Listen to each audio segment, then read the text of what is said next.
Hello everyone, welcome back to my channel. I hope आप सब ठीक होंगे। और आज का वीडियो थोड़ा स्पेशल होने वाला है क्योंकि इस वीडियो में मैं आप लोगों के साथ एक न्यूज़ शेयर करने वाली हूँ। I am very glad to share this news with you कि मैंने अपना UGC NET in yoga qualify कर लिया है फाइनली। एंड आप में से बहुत सारे लोगों के डाउट्स थे कि ये यूजीसी नेट या जेआरएफ, ये वाली सारी जो टर्म्स हैं, ये एक्चुअल में है क्या। इन सब की बेसिक नॉलेज लोगों के पास नहीं है। तो मेरा मेन मोटिव इस वीडियो के थ्रू ये है कि आपको सबसे पहले मैं यूजीसी नेट और जेआरएफ की एक बेसिक नॉलेज प्रोवाइड करूं कि जो भी योगा की फील्ड में एंटर कर रहे हैं, जो योगा में स्कोप देख रहे हैं, तो वो इस वीडियो को देख के अपना आगे का करियर ऑप्शन चूज़ कर सकते हैं। अगर उन्हें लेक्चरर या असिस्टेंट प्रोफेसर या रिसर्चर की उसमें जाना है तो वो ये फील्ड को चूज़ कर सकते हैं। तो इस वीडियो को लास्ट तक ज़रूर देखिएगा। ये वीडियो आपके लिए बहुत इन्फॉर्मेटिव होने वाली है। और अगर आप किसी ऐसे एस्पिरेंट को जानते हैं जो यूजीसी नेट की तैयारी कर रहा है या इस पेपर को अप्लाई करने वाला है, तो उसके साथ ये वीडियो ज़रूर शेयर कीजिएगा। चलिए, तो सबसे पहले हम ये जान लेते हैं कि यूजीसी नेट और एनटीए यूजीसी नेट की फुल फॉर्म क्या है। एनटीए की फुल फॉर्म है नेशनल टेस्ट एजेंसी, यूजीसी की फुल फॉर्म है university grant commission, and NET की फुल फॉर्म है national eligibility test. National test agency को हम इस पूरे एग्ज़ाम का डेवलपर और एडमिनिस्ट्रेटर भी कह सकते हैं। बेसिकली इस एग्ज़ाम को कंडक्ट कराने का जो मेन मोटिव है वो ये है कि जितने भी एस्पिरेंट्स हैं उनको असिस्टेंट प्रोफेसर का प्लस जूनियर रिसर्च फेलोशिप का एक एलिजिबिलिटी प्रोवाइड करना। कहाँ पे? हमारे इंडियन यूनिवर्सिटीज़ पे और कॉलेजेस पे। Basically, this examination is conducted for determining the eligibility for the post of assistant professor and junior research fellowship in Indian universities and colleges. जुलाई 2018 तक ये जो एग्ज़ाम होता था वो सीबीएसई कंडक्ट कराती थी, जिसको हम central board of secondary education के नाम से भी जानते हैं। बट दिसंबर 2018 से ये जो एग्ज़ाम कंडक्ट कराया जा रहा है वो एनटीए के अंडर कराया जा रहा है, जिसको हम नेशनल टेस्ट एजेंसी के नाम से भी जानते हैं। इस एग्ज़ाम की जो बेसिक डिटेल्स हैं वो हर एस्पिरेंट्स को जाननी बहुत ज़रूरी है।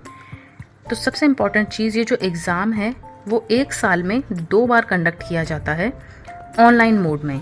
ऑनलाइन मोड को हम सीबीटी मोड भी बोलते हैं, यानी कंप्यूटर बेस्ड टेस्ट। ये एग्ज़ाम साल के 2 टाइम कंडक्ट किया जाता है, जून के महीने में और दिसंबर के महीने में।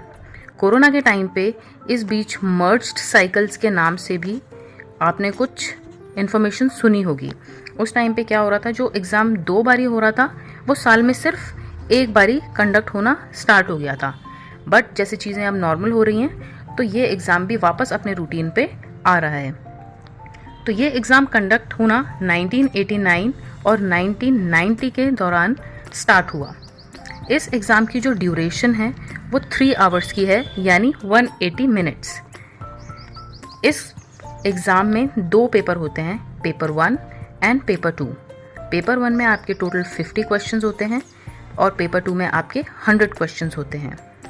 ये सारे क्वेश्चंस यानी 150 जो आपके क्वेश्चंस हैं, each question contains 2 marks, which means ये पूरा पेपर आपका 300 मार्क्स का टोटल होता है।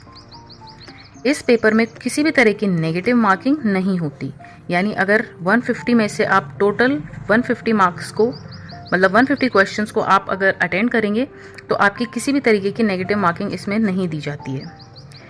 और ये जो पेपर 1 और पेपर 2 है, इसकी डिटेल्स मैं आपको बता देती हूँ।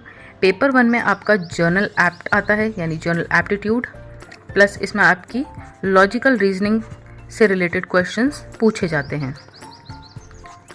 और जो आपका पेपर 2 होता है ये आपका सब्जेक्ट बेस्ड होता है। सब्जेक्ट बेस्ड मतलब जिस सब्जेक्ट पे आपने यूजीसी नेट या जेआरएफ का फॉर्म भरा है उसी से रिलेटेड क्वेश्चंस आपसे पूछे जाते हैं इस दौरान। अब जो हम जेआरएफ या फिर नेट क्वालिफाई कर देते हैं तो इसकी जो वैलिडिटी है वो कब तक रहती है? तो score and grade validity, JRF अगर हम क्वालिफाई करते हैं तो वो 3 ईयर्स तक वैलिड रहता है। प्लस अगर हम नेट यानी असिस्टेंट प्रोफेसर को क्वालिफाई कर देते हैं तो उसकी जो वैलिडिटी है वो लाइफ टाइम रहती है।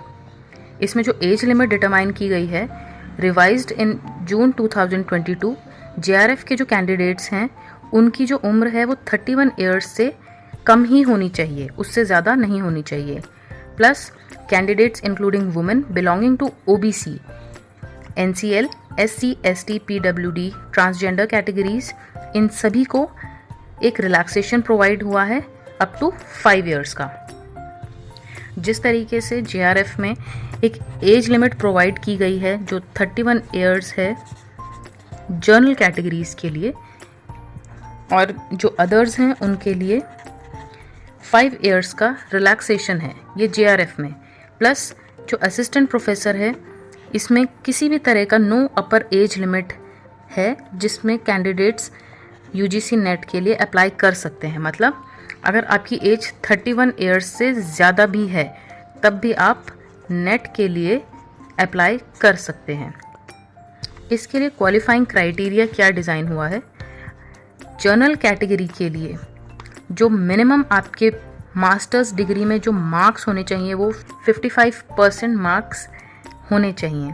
प्लस वहीं अदर कैटेगरीज़ के लिए वो 50% मार्क्स डिटरमाइन किए गए हैं।